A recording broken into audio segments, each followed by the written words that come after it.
You say? Why do you call me Lord, Lord? Not put into practice what I teach you. Right? Why do that?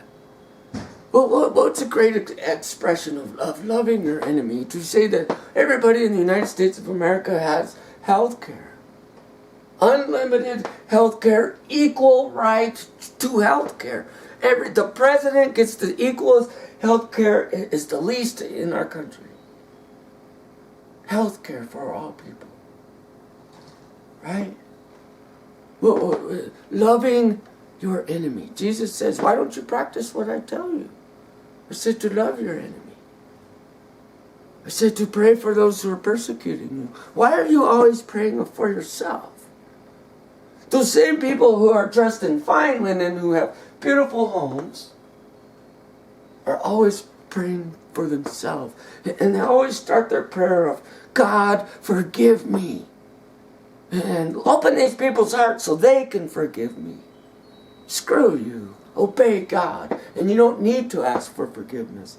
One sacrifice, once and for all sin. And why don't you believe you're forgiven? Because I continue sinning. I continue sinning. If you continue to live in darkness, you're a liar and you don't know God. Because those who know God obey Him. This is what it means. You obey His commandments. His commandments aren't burdensome. If you have nothing to do, why wouldn't? What's so burdensome about telling them your testimony about why you know you're worthy of this care? What is burdensome about that? Here I've been trying to create relationships, but good relationships. Good ones. Well, mighty warriors. I don't need many. Jesus, 12. Changed the world. We don't need many. But you know what? We need people who are going to obey it, practice it, put it to practice, use it, do it. 12. He changed the world. Right? He goes on to say, any man who desires to come to me will hear my words and put them into practice. Don't push the post button. I know I'm ill. I'm on Social Security and disability. I know I'm talking to you. Why do you think I'm talking to you and not that guy in the gym? Right.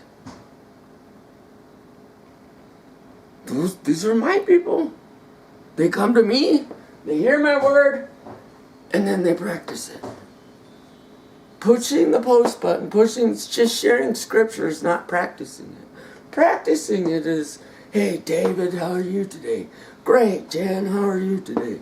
What do you do for life? Oh, I'm a doctor. Wonderful. I'm a pastor. I motivate people into using their skills for God's kingdom.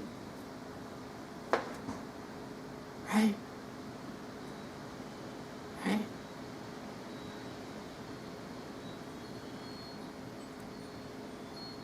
That's the thing. Got a spot there in the Essential Oils group for doctors. I'm here from 2 noon till 12.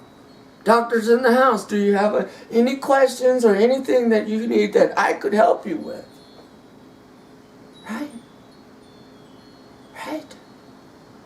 And if you got some millions of people together, you know, that's the thing. It's not as expensive as you guys make it. If you want the fine linen and the beautiful home, sure. Wanting more. Always wanting. You know? Then sure, it'll never be enough. But if you want to go to heaven and escape the fire pits of hell, then why wouldn't you want to share your gifts with your brothers and your sisters? Jesus says, I will show you with whom he is to be compared. It may be likened to the man who is building a house, dug deeply and laid the foundation on the rock. When the floods came and the torrent rushed in on the house, but failed to shake it because of its solid foundation. Right? The solid foundation. We worship God in spirit and in truth. Sure, spiritually, I can speak to you at any time. Through this, you can watch any rerun you want. It will always be there. Right? But this is the truth. And Mother Teresa proved it. Mother Teresa said, I don't know about all that Catholic stuff. Yeah, I'm a Catholic, but Jesus Christ spoke to her and gave her a vision and called her to Calcutta, the poorest place on earth, to prove to us that Jesus Christ in us answers prayers. To prove to a Hindu nation that, that there's a billion more Hindus than Christians. That the only one going to answer your prayer is Christ in me. That's what she proved. That was her purpose. And then we come today and, no, man, you turn your life to Jesus Christ and I'll pray for you. I never saw Jesus pray for anybody. In fact, Jesus goes and he says to this woman who has this son, they're walking past this town and then they come to the gates, the entrance of the town. And he sees this woman, a widowed woman, who has her only son dies. With great compassion. She's crying and weeping.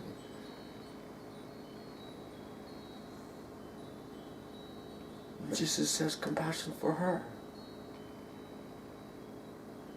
And so he goes over to her and says, woman, please stop crying. Don't cry. Right? Tragedy came her way. It swept away all her hope, all of her faith. But the rock, this is the rock. Jesus Christ comes at the middle of the tornado, the middle of the storm. When you think all hope is gone, this is when he comes. Please don't cry. Your son is sleeping. This woman just, shh. And then he stops the people who are carrying him out, to the grave. Past embalming stage, he's mummified. Him to the grave. Jesus says, son, stand up. And then he sits up. And they didn't go, oh, wonderful Jesus. They fell on the ground horrified, terrified.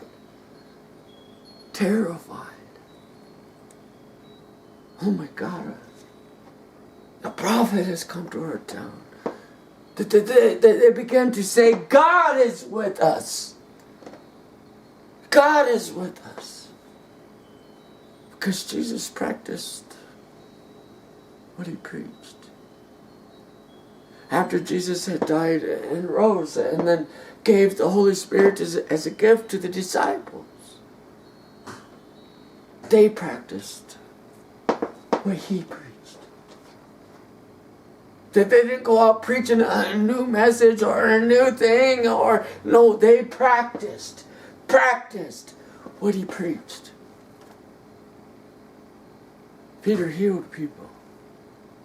They went to the people. And then the people began to bring all their things to the apostles' feet, to the men that they could trust with everything they had. Why could they trust them with everything they had? Because they were practicing what he preached. They knew that through their love, that they would never rip them off, or cheat, or steal from them. Because they were practicing what they preached.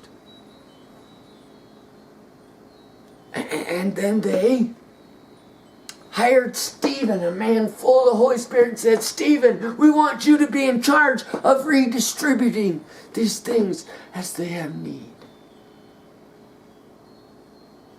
Do you remember how big Peter's house is? Remember how big Paul's house is? It's not spoken of. Because they didn't have homes. Right? That's the thing. If we love Jesus Christ, then we love each other. And that's how I will know you're one of my brothers and sisters. So it's when we get on the same page. When we say, okay, I'm ready. I don't care if I'm 65. Jacob was 70 years old when he decided, okay, it's time to go to work. And pulls out his cane. Comes back with 4 wives. Right? And he's having 13 kids. It's never too late. That's what I'm saying. It's never too late. How about Sarah? 90. Come on, it's not too late.